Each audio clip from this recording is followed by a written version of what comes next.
Welcome to the January edition of the DMAC Tech webinar. Thank you all for joining us. Today we have a really exciting presentation from Jared King from the Gulf of Mexico Coastal Ocean Observing System.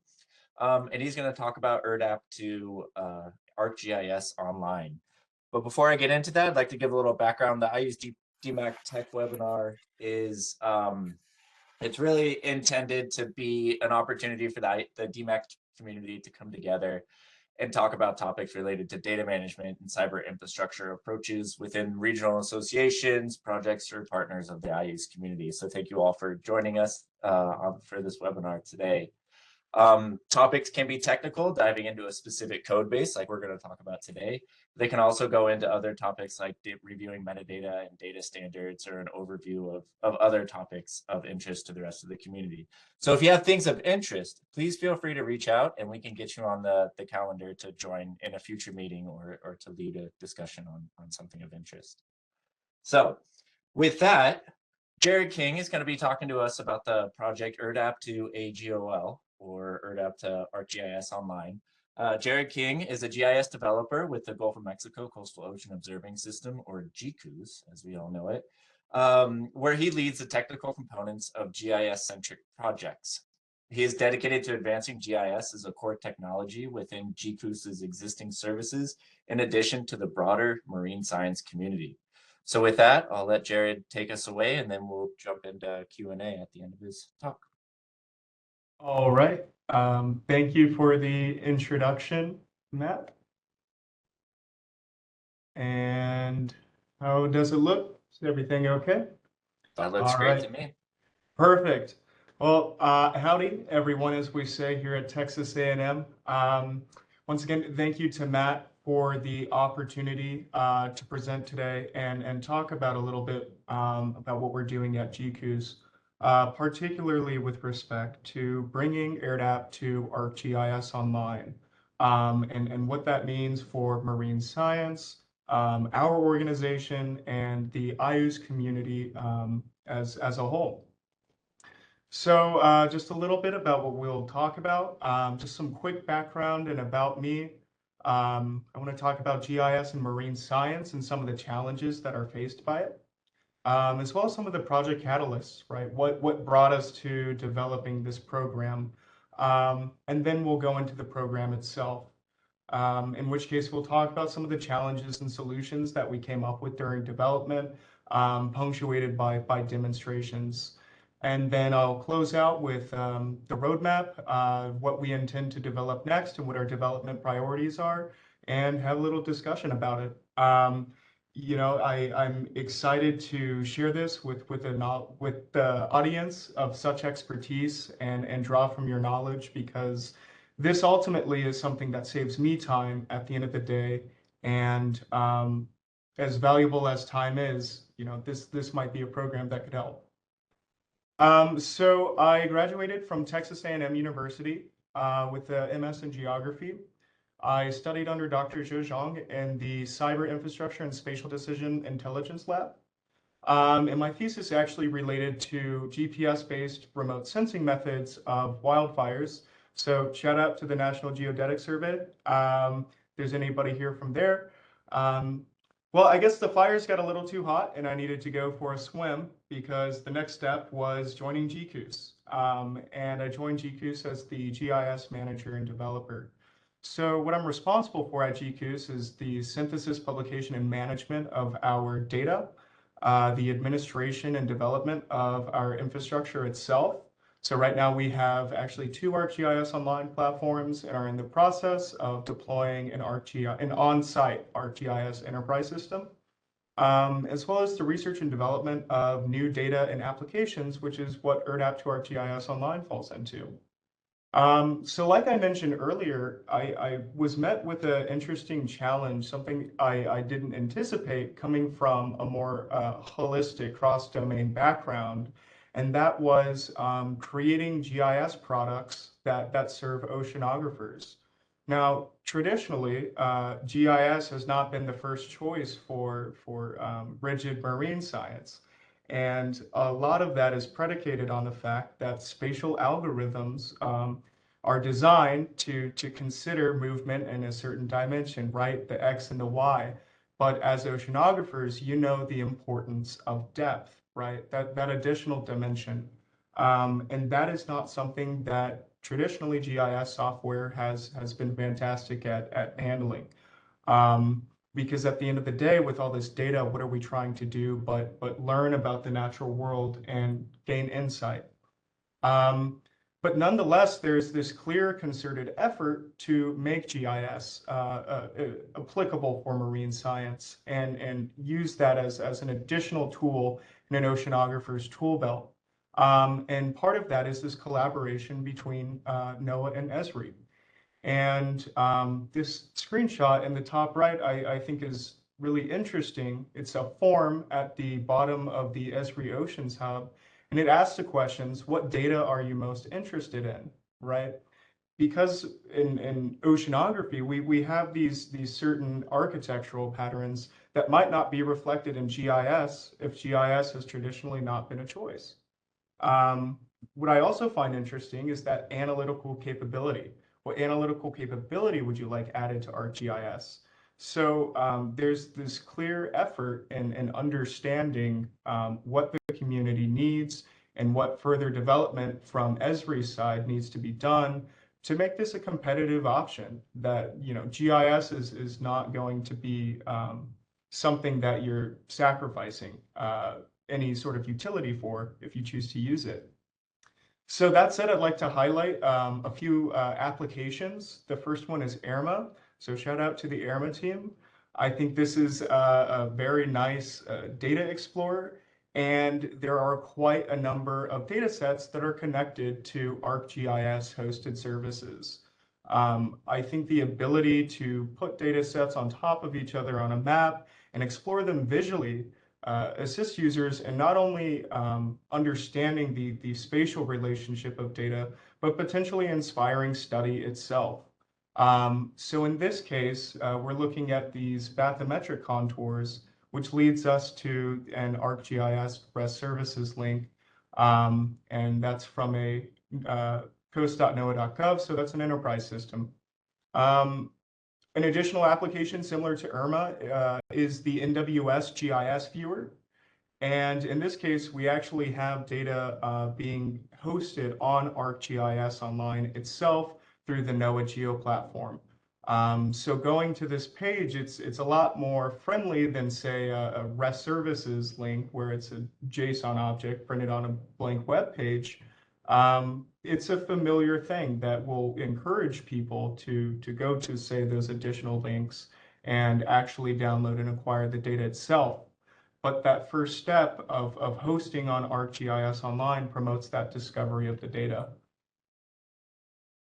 And the connection with GCUS here is the Cetacean Project, or the compilation of environmental threat and animal data for a cetacean population health analyses platform, which you can find at cetacean.gcus.org. One of the challenges that we were faced with is combining all these different data sets from disparate data sources into one single catalog and creating hosted services from that data, such that users would now have an enhanced utility and be able to access, view, and visualize the data in browser in a more meaningful way. So the idea is a one-stop shop for studying impacts to large marine mammal populations in the Gulf of Mexico.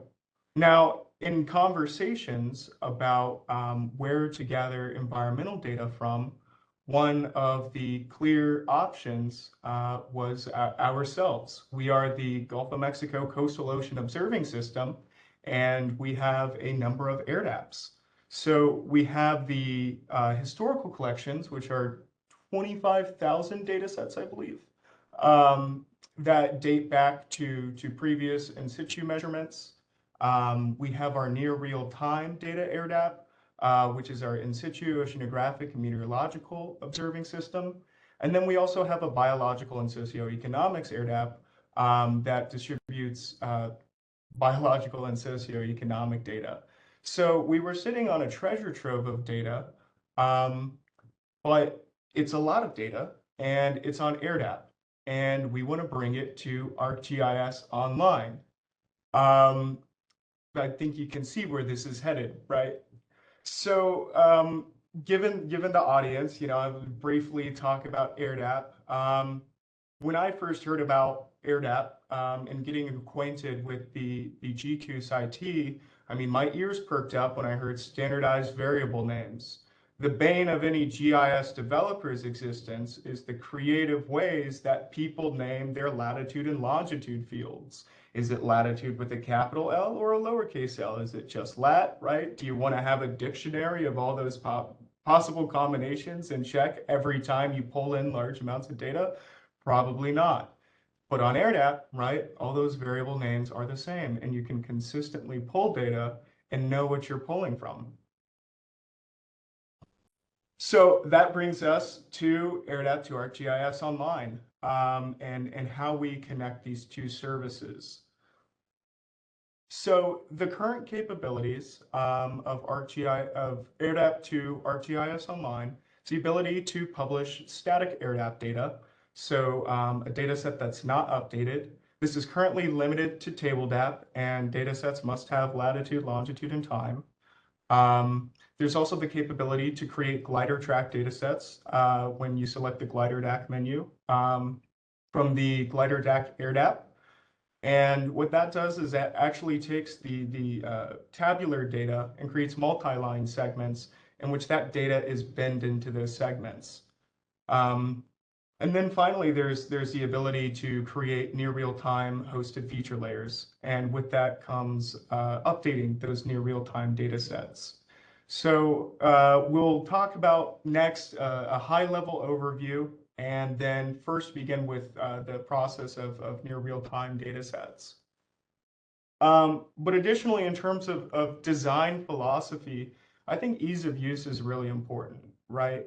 Even if you're making a program as a data manager for other data managers, you don't want to have to read a whole bunch of documentation for something that's supposed to be saving you time. So no matter your technical skill set, the learning curve should be minimal to none, because this is really about convenience.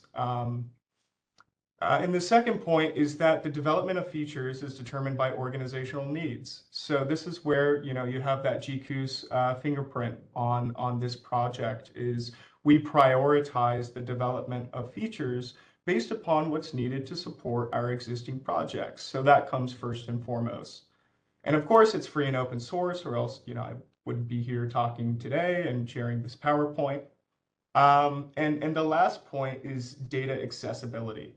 There's so much rich data on ERDDAP, so much quality data, but a lot of people might be turned off by the view of the data set list, and it can be quite daunting. So we solve that issue with reflecting that data, bringing it in a one-to-one from that ERDDAP service to ArcGIS Online. That assists accessibility for users who wish to consume your data, but it also assists accessibility for developers, for example. Just yesterday, I was in a meeting in which folks from a commercial sector were familiar with ArcGIS and interfacing with that API, but they were not familiar with ERDDAP. So if we're going to create a meaningful collaboration with them, the best thing that we can do is provide them something that they're familiar with, rather than putting the burden on that developer to say, learn a new API. So at a high level, what really happens is we talk to ERDDAP, we make that data set selection, and then we pass it to ArcGIS Online. The name basically says what's going on. But that ERDDAP selection, currently, this is tied with the command line user interface. However, I'm interested in thoughts on how a programmatic workflow might be useful, because that is certainly planned for version 1. So once you connect to the ERDDAP server, you can get that list of data sets. And after you select the data sets you want, we're simply getting a list of those data set strings. And we're actually creating data set objects of those IDs. And upon initialization, we do things like get the data set attribute structure and write it to the object write it to the object's attributes so that we know how to request the data.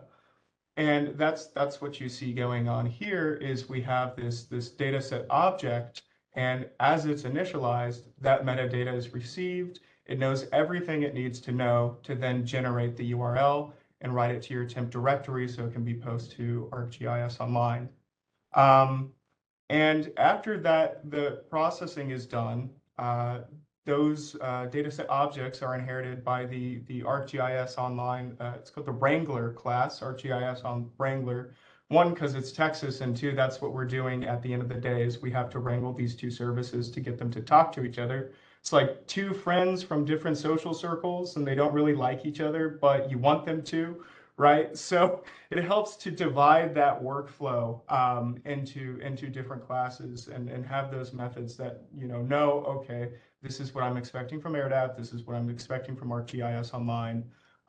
So at a high level, this is that division of processing that occurs when you make a request.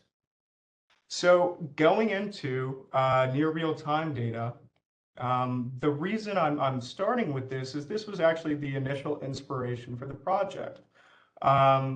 We work with a collaborator from Esri named Keith Van Grafflin, who shared a script with me that took an active, I believe it was some sort of glider mission, and overwrote the data set at a certain interval using a package known as overwrite feature service. So this overwrite feature service is a through point through development. So this is kind of where things started. And this is a package that is still currently used in the NRT update because it's quite powerful.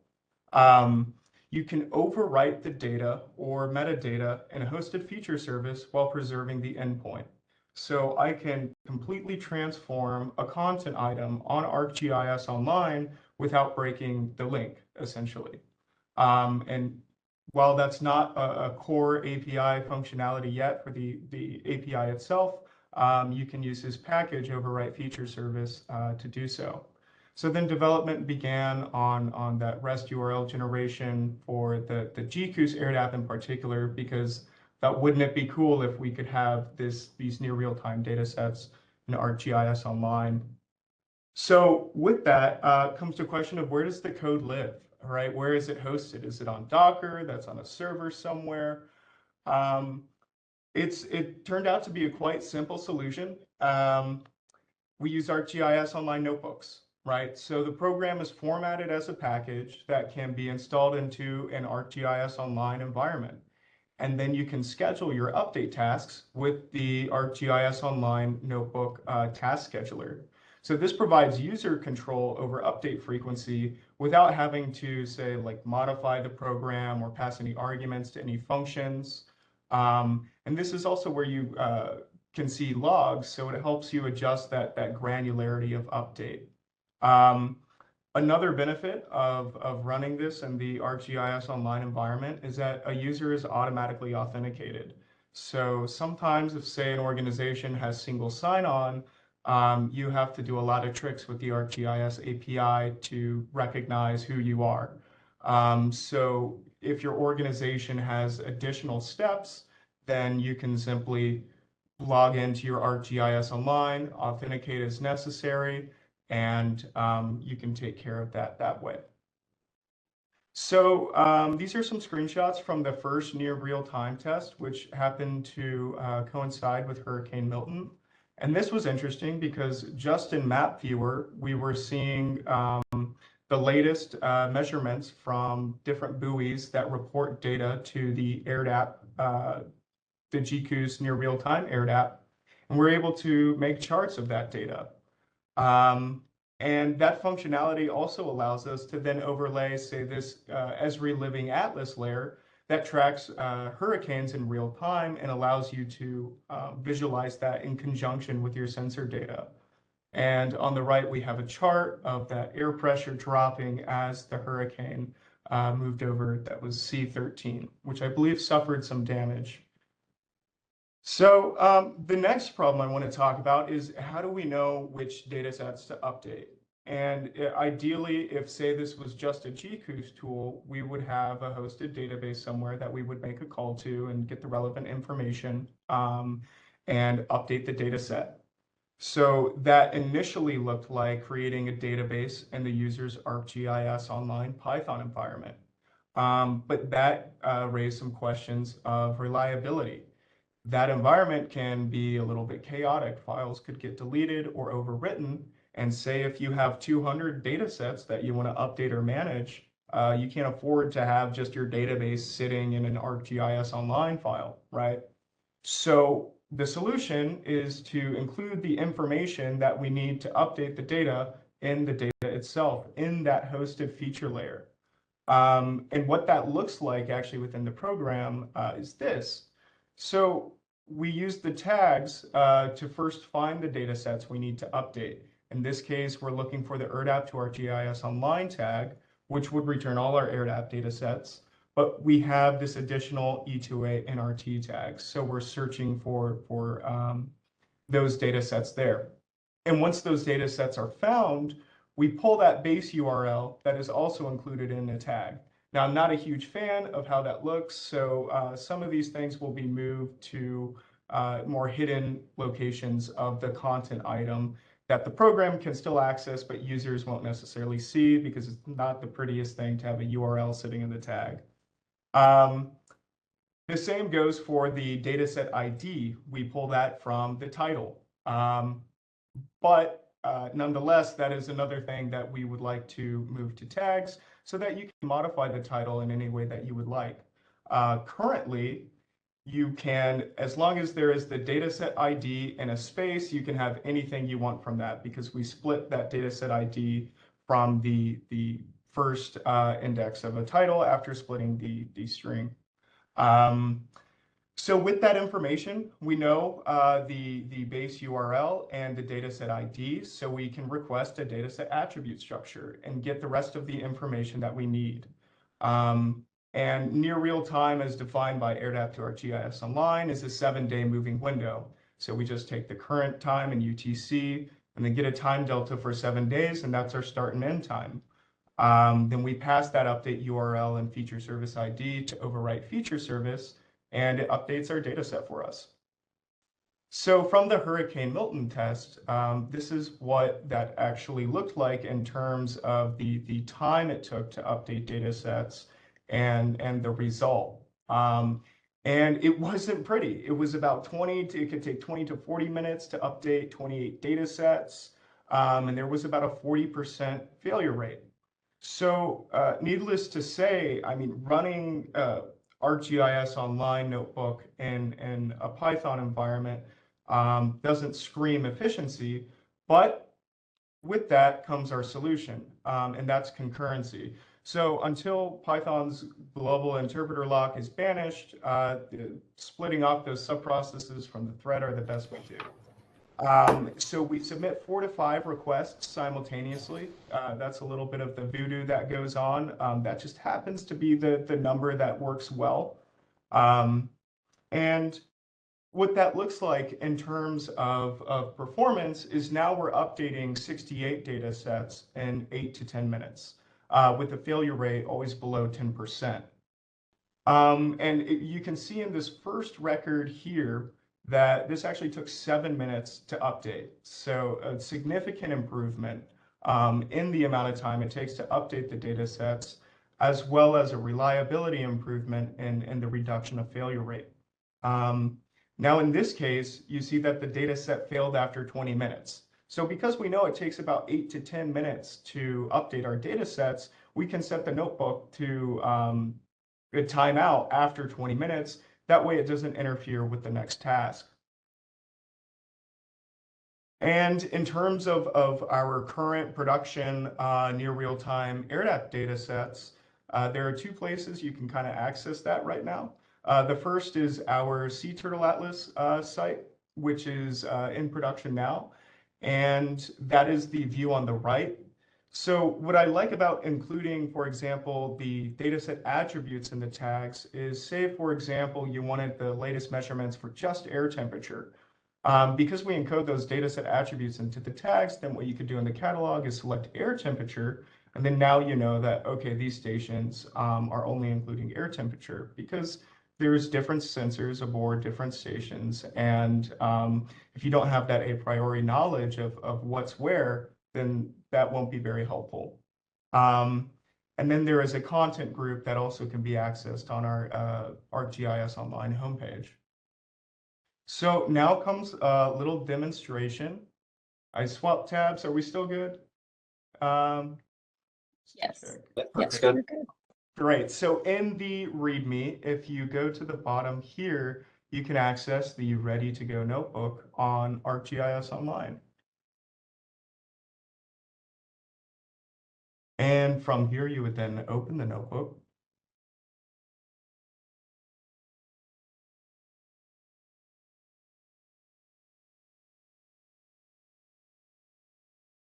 And it will take a second to load. And after it loads, give it a few more seconds because it doesn't like to run immediately after loading. So the ArcGIS notebooks can be a little bit problematic, but that's why there's the other option of running the program in a local environment, which is described in the README. So as long as you're working with a Python interpreter configured in an ArcGIS enabled Conda environment, you can run the local run script.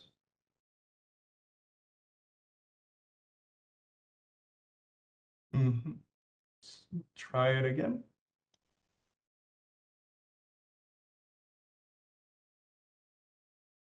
Now this is what I'm excited about for enterprise, because if our service is slow, then the only person I have to blame is myself. But because ArcGIS Online is a SaaS platform, we have to blame Esri. So in terms of the process of running the program, this is actually no longer necessary, but first we uninstall any existing version of ERDDAP to ArcGIS Online. Then we pip install from the repository. If you're cool like me, you get an administrator role caution. So now we're building the program.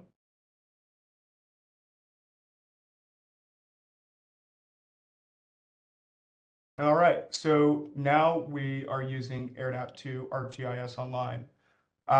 So we want to create near real-time items, so we'll select that menu.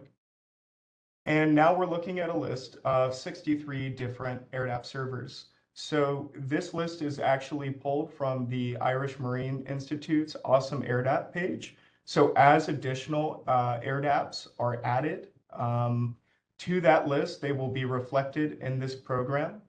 So let's actually go to the IU Sensors ERDDAP, which is number 11. So we'll type 11. So yes. All right. So now we are looking at the data sets on the IU Sensors ERDDAP. Now, because we selected the near real-time menu, we are only seeing data sets that have had data updated within the last 7 days. So we're sorting by recency there with the advanced search function. So I'm going to pick home field advantage because I'm from La Jolla. I miss San Diego dearly, especially in the hot Texas summer days. So we added that. We typed the number of the data set we want. We can see, okay, we have that in the cart. And for now, we're just going to say done. So we're downloading the data, connected to ArcGIS Online. We first add the item, so we add the file itself, and then we create a hosted feature layer from that item on ArcGIS Online.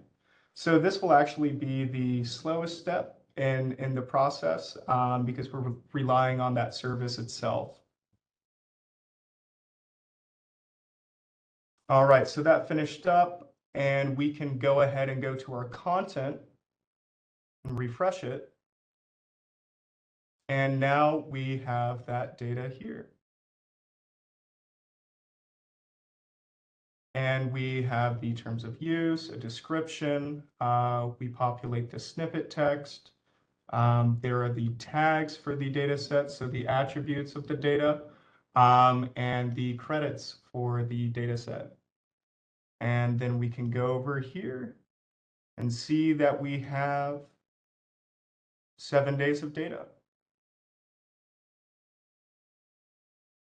All right, so with that, now we will talk about well, let me do this. If you leave a notebook alone for too long, it will get upset. It'll time itself out. So we'll just restart the kernel. So I'd like to now talk about the creation of static ERDDAP datasets, particularly with regards to large datasets. So while that update logic is its own independent function and relies heavily on that overwrite feature service package, the one thing that is shared by all 3 of those processes, the static, glider, and near real time, is that initial creation of data sets with an object-oriented approach. And like I mentioned this before, this is due to the quirks of each service that requires special attention. And we want to make sure that this is easy to use and handles those errors that you might come across. So if we want to create these ERDDAP data sets individually or in batch, typically there would be things you would worry about, chiefly like, say, data set size. But we want to make sure that, say, if you get an email saying we need, X, Y, and Z data sets added, you don't have to go to the ERDDAP itself. You can just run the program and trust that it will know how to properly handle the data sets. However, there's a problem with that. Posting large data sets to ArcGIS Online can be challenging. ArcGIS Online actually has a hard-coded threshold in their backend for the size of tabular data, and if that threshold is exceeded, then your request or the job you submit will be throttled. And this can be quite extreme if, say, you're posting a 4 GB structured tabular data set.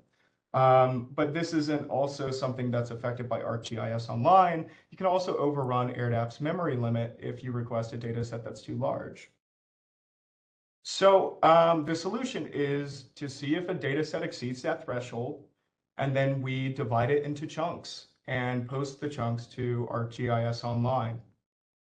However, there's a challenge with that, right? Because we established that ArcGIS throttles by rows, but for TableDAP, we're requesting our data by time. So this is where, the program does a little bit of voodoo and estimation. With that comes estimating the time for each chunk based upon rows and the time range. So after getting the data set attribute structure and taking out the relevant metadata, we request a netcdf header. And from the netcdf header, we can get the number of rows. If the number of rows exceeds the ArcGIS Online threshold of 50,000, then we calculate the subset. So with the number of rows divided by the total seconds, we get seconds per row. Multiply that by the row threshold, and we have our seconds per chunk. Then you can build your start and end time. That is predicated on the fact that there won't be any gaps in the data. But nonetheless, if there are gaps in the data, the worst that we're doing is overestimating, right? We won't be underestimating. So what that looks like for the ArcGIS API is, as we saw earlier in that executive run function, we have this post and publish method that's configured to handle both the individual and subset scenarios. So in the case of a subset scenario, what we do is we add that first file and then publish a hosted feature layer from that first file. We get that hosted feature layer, then append the subsequent records to that data set. While this would seem like it wouldn't be faster than just posting the file outright, it helps quite a bit. All right, so we'll go back to our notebook.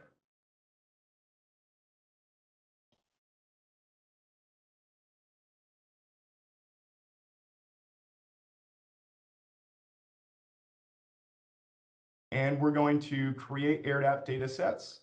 So now we know that the list that we see, the list of data sets we see will not be sorted by recency.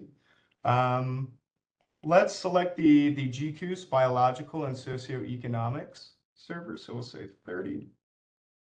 We say yes. So this is an example of a very real need. We were asked to publish all of our cages trawl line studies to ArcGIS Online. Now, that's a lot of data sets. You could write a one-off script to do that, or you could use something like this program. So in order to do that, you could say something like 1 through 50. And that would then add 1 through 50, all of those data sets. But for demonstration's sake, we're going to say 1 to 3. So we add the first 3 data sets there. And you otherwise could search next and view the remaining pages and then add data sets here. But we're going to say we're all done. So you can see that we now have visibility of that NC header step because when we create that near real-time data set, because we know we're operating with a limited range, we won't be requesting the size of the data. So in this case, we connected, we have added the first item, and we are on that publishing step. And then we can go over to our content and check out that hosted feature layer we just created. And you can see we have a rich text snippet and description for terms of use, for tags, what's included in the data set. Let's take a peek at it in Map Viewer. So now we have these cages trawl line survey data sets in ArcGIS Online, just like that.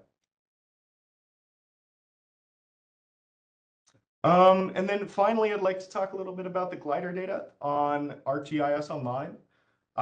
So like I said, we take those tabular data sets and we create line segments between each measurement. And within those line segments, we bin the properties or the readings from the sensor, the last observation carried forward approach into the constructed line segment. Now, glider missions can have a lot of data, so we're thinking about different ways to do this approach. Perhaps not binning into every line segment, but perhaps just a multi-line with one set of properties. But that is a capability that is offered and hints toward that three-dimensional component where you do have depth. Depth is important. So as ArcGIS Online grows to be more accommodating for such analysis, I'm excited to see where data sets like this can go and what insights they can unlock. But until then, you can visualize and chart glider data directly in Map Viewer, which is quite convenient to have, all at your fingertips, just with a Map Viewer. So kind of wrapping up here and talking about our roadmap, this is more focused on development priorities rather than saying we do this at a certain date. Our current focus or the next development cycle will be GridApp. So like I mentioned earlier, the program is currently limited to TableDAP. However, that takes away a very sizable chunk of available data sets that we can use. I'm not a huge fan of interfacing with tiled imagery layers on ArcGIS Online. So ideally, we would like to vectorize that GridApp data. And to meet some additional requirements, we'll enhance that glider add feature with the in-day moving window so that you can specify what your overwrite period is. And then with Task Scheduler, you'll be able to set update frequency. There comes a point, though, where using, say, overwrite feature service might not make sense because you're overwriting a large amount of data. An append operation might be a better choice. And that's exactly what is the first bullet point for midterm development focuses. Something that's really important in GIS and queries in general is spatial queries. And how do we pass that to the ERDDAP API? And one of the ideas is to simply reference an existing content item on ArcGIS Online that provides a bounding box, and then using the API to find what that bounding box is and encoding that into the request. Additionally, greater user control over publication parameters. So currently, when you add a file, the file that's added is shared at an individual level, and the file that the hosted feature layer that is created from that file is shared to everyone. But I imagine something in the command line user interface and such as this, where you'll be able to adjust those permissions, as well as that title that I had mentioned earlier. Rather than using the dataset ID from the title, use the dataset title. Another key component will be creating views for the datasets, the near real-time datasets, so that if, say, our update process does hang, then we know we can revert back to that view for a dataset, and we'll preserve our dataset attributes and metadata. And that kind of brings us to like what version 1 looks like. And that's a full command line user interface with these features mentioned here, as well as programmatic workflows that would make sense to use. So with that, that kind of just about wraps it up. Here's some contact information, links to our resources. Once again, thank you very much for listening. And I hope this program can help. Awesome. Thank you so much, Jared. That was a fantastic presentation.